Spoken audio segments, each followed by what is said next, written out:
दिनेश लाल यादव निरहुआ का कई करोड़ का गाजीपुर वाला घर क्या वाकई में बिक गया है? सोशल मीडिया पर यह खबर बड़ी तेजी से घूम रही है।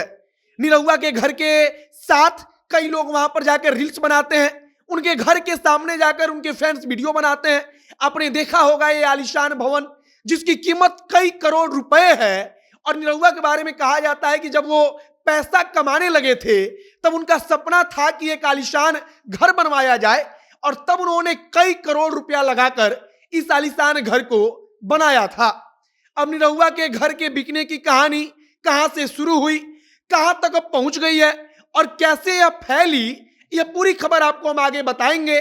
और निरहुआ की भी कहानी बताएंगे कि कैसे 3500 रुपए महीना में काम करने वाला निरहुआ भोजपुरी का सुपरस्टार बना, और आज तो उसके पास जो गांव का घर है वो कई करोड़ रुपए का है। बाकी नमस्कार, मेरा नाम है मोहित कुमार सिंह और आप जनता जंक्शन देख रहे हैं। सबसे पहले भोजपुरी फिल्मों में विलेन का रोल करने वाले संजय पांडे एक रील्स बनाते हैं। रील्स में वो निरहुआ के घर के सामने रहते हैं और उसी को घर के खरीदने का डायलॉग वहां पर बताया जाता है, और वे दिखाते हैं कि हमने निरहुआ का घर खरीद लिया है। अब संजय पांडे एक रील्स बनाते हैं। अब होता क्या है कि उस रील्स पर कोई मीडिया चैनल खबर बनाती है जिसमें लिखा जाता है कि निरहुआ का आलीशान भवन बिक गया। इसके बाद सोशल मीडिया पर इसको लेकर चर्चा शुरू हो जाती है। कई लोग उसको सच्ची घटना मानने लगते हैं।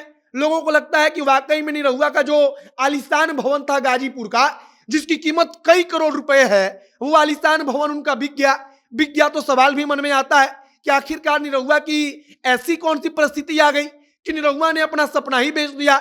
मतलब कि कई करोड़ रुपए लगाकर उन्होंने अपना पसंदीदा घर बनवाया, उस घर को बेचने की जरूरत क्या पड़ गई? तो सच्चाई यह है कि संजय पांडे ने एक वीडियो बनाया।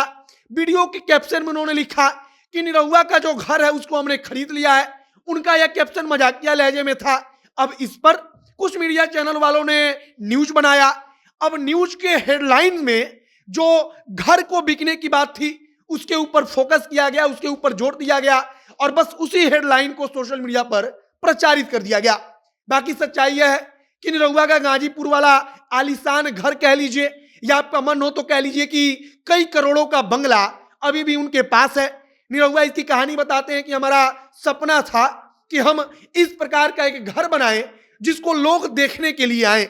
और आज के दौर में वाकई में आप अगर इंस्टाग्राम पर देखेंगे, सोशल मीडिया पर देखेंगे, तो आसपास के रहने वाले जितने कंटेंट क्रिएटर हैं, जितने रील्स पर वीडियो बनाने वाले लड़के हैं, वो निरहुआ के घर के सामने सिर्फ इसलिए जाते हैं कि निरहुआ के घर के सामने खड़े होकर वीडियो बनाई जाए। मतलब कि निरहुआ का घर असलियत में बिका नहीं है, बल्कि एक छोटा सा मजाक शुरू हुआ, और वही छोटा सा मजाक सोशल मीडिया पर असलियत बनकर प्रचारित होने लगा। अब अगर निरहुआ के बारे में बातचीत करें तो उनकी कहानी एक बताई जाती है कि निरहुआ काम करने के लिए कोलकाता चले गए थे। वे कोलकाता में जाकर चाहते थे कि अब काम काज किया जाए। चूंकि उनके ऊपर अपने परिवार का बोझ था तो निरहुआ कलकत्ता चले गए। कोलकाता में जाकर निरहुआ ने नौकरी करनी शुरू कर दी, और बताया जाता है कि निरहुआ को उस समय 3500 रुपया प्रति महीने के हिसाब से सैलरी मिलती थी। मतलब कि निरहुआ 3500 रुपए की कमाई करते थे, लेकिन उनका मन नहीं लगा, और 2000 के आसपास का बात बताई जाती है कि 1997 से 2000 के बीच में निरहुआ का मन लगने लगा कि अब कुछ इधर आकर किया जाए। भोजपुरी को लेकर उनके मन में ख्याली पुलाव पकने लगा। इसके बाद निरहुआ भोजपुरी इंडस्ट्री में आए, और जब निरहुआ एक बार भोजपुरी इंडस्ट्री में आए तो फिर बाकी का इतिहास बन गया। निरहुआ के बारे में कहा जाता है कि अपने शुरुआती करियर में लगातार 5 सुपरहिट फिल्म देने का रिकॉर्ड अगर किसी भोजपुरी सुपरस्टार के पास है तो वो दिनेश लाल यादव निरहुआ है। आज निरहुआ भोजपुरी सुपरस्टार बनने के बदौलत सांसद हैं।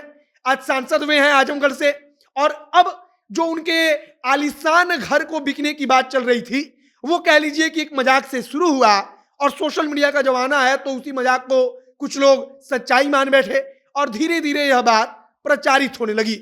जबकि असलियत यह है कि निरहुआ का कई करोड़ का गाजीपुर वाला बंगला अभी भी निरहुआ के अपने पास है। उसे निरहुआ ने अपने हिसाब से बनवाया है। लोग कहते हैं कि जब आप बंगले के अंदर जाइए तब निरहुआ अब तक जितने अवार्ड्स पाए हैं, उन्होंने जितना अवार्ड जीता है, उन सबको सजा कर रखा गया है। वहां पर लोग जाते हैं तो उनको दिखाया जाता है कि दिनेश लाल यादव निरहुआ में कौन कौन से अवार्ड जीते हैं, कब उनको बेस्ट सिंगर का अवार्ड मिला, कहां उनको कब सम्मानित किया गया। बाकी निरहुआ के घर बिकने की कहानी महज एक मजाक थी। आपकी प्रतिक्रिया इस पर क्या है, कमेंट बॉक्स में लिखकर बताइएगा। तमाम जानकारी चाहे वो राजनीति से जुड़ी हुई हो, चाहे बिहार की कोई भी खबर हो, सब कुछ हम जनता एक्शन के माध्यम से आप तक पहुंचाएंगे। आप हमारे साथ जुड़े रहिए। कैमरे से विशाल खड़े हैं और मैं मोहित कुमार सिंह। बहुत बहुत धन्यवाद।